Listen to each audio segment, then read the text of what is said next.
আসসালামু আলাইকুম দর্শক, কুকিং চ্যানেল বিডিতে আপনাদের সবাইকে আমন্ত্রণ জানাচ্ছি। রান্নার জন্মলগ্ন থেকে গরম মশলার ব্যবহার হয়ে আসছে। গরম মশলা যেমন রান্নার স্বাদ বাড়ায়, তেমনি বিভিন্ন প্রকারের মশলা আমাদের শরীরের জন্য উপকারী। খুব সহজেই গরম মশলা পাউডার বাজারে কিনতে পাওয়া যায়। আমরা যদি অতি প্রয়োজনীয় এই গরম মশলা পাউডার ঘরে তৈরি করে নিতে পারি, তবে এর স্বাদ গন্ধ অটুট থাকবে। আবার বাজারের ভেজাল থেকেও রক্ষা পাবো। আজকে খুবই প্রয়োজনীয় শাহি গরম মশলা গুঁড়ো করে দেখাবো। আশা করি আজকের এই ভিডিওটি আপনাদের উপকারে আসবে। প্রথমে সব মশলা একত্র করে দেখিয়ে দিচ্ছি কি কি মশলা এখানে ব্যবহার করেছি।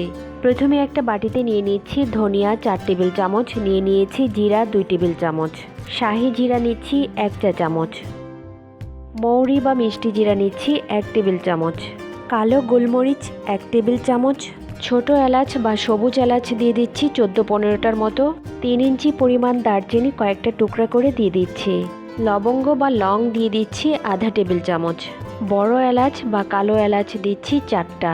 এটা হলো স্টার এনিশ বা স্টার মশলা, আবার এটাকে অনেকে চক্রফুল নামেও চিনি।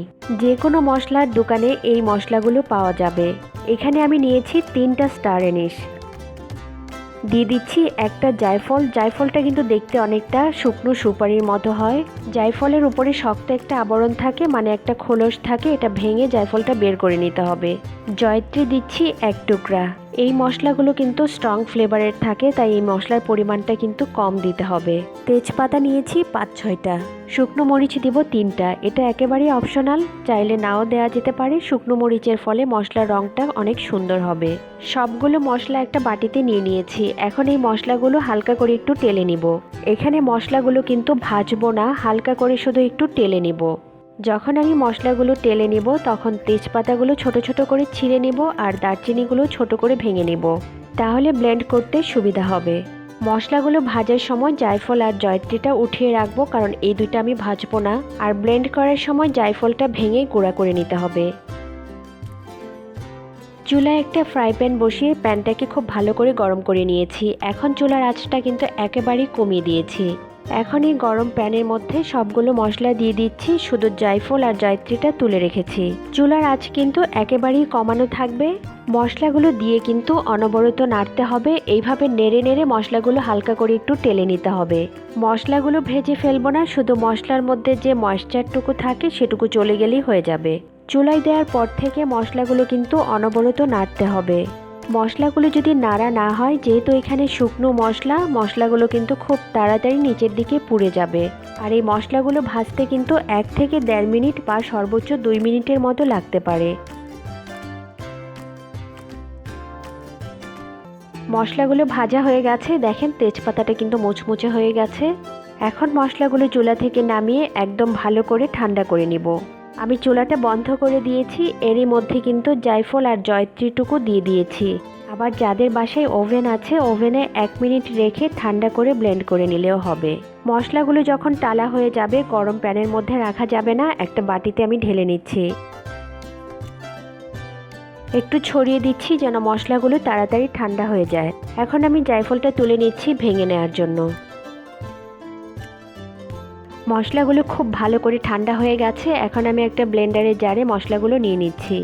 মশলাগুলো আমি একবারে ব্লেন্ড করব না, আমি অর্ধেকটা দিয়ে একবার করে নিব, তারপর বাকিটুকু করে নিব। আমি মশলাগুলো ব্লেন্ডারে ব্লেন্ড করে নিচ্ছি। আপনারা চাইলে পাটায়ও কিন্তু বেটে নিতে পারেন। মশলাগুলো যেহেতু একটু পরিমাণে বেশি, তাই আমি একবারে করব না, 2 বারে মশলাগুলো ব্লেন্ড করে নিব। মশলাগুলো যখন আধা ভাঙা হয়ে যাবে, একবার একটু নেড়ে দিতে হবে। জারের মধ্যে যেগুলো লেগে থাকে সেগুলো একটু নামিয়ে দিতে হবে। আমি আবারও ব্লেন্ড করে নিচ্ছি।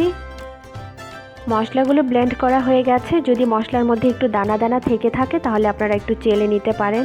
আমি মশলাটা চালবো না, কারণ মশলাগুলো কিন্তু সুন্দরভাবে ব্লেন্ড হয়েছে, কোনো দানা দানা অংশ নেই। বাকি মশলাগুলো ব্লেন্ড করে নিব। আর যে জায়ফলটা রেখেছিলাম সেটাও ভেঙে দিয়ে দিচ্ছি। যেহেতু জায়ফল পরে দিয়েছি, এই মশলাগুলো ব্লেন্ড হয়ে গেলে আগে যে কিছুটা গুঁড়ো করে রেখেছিলাম সেই মশলাগুলো দিয়ে সবগুলো আরেকবার একটু ব্লেন্ড করে নিব। আমার সবগুলো মশলা গুঁড়ো করা হয়ে গেছে। এখন একটা প্লেটে ঢেলে নিচ্ছি।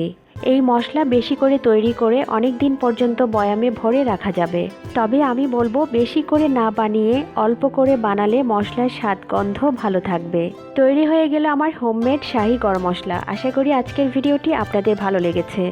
আজকের এই ভিডিওটি দেখার জন্য সবাইকে অনেক ধন্যবাদ। সবাই খুব ভালো থাকবেন। আল্লাহ হাফেজ।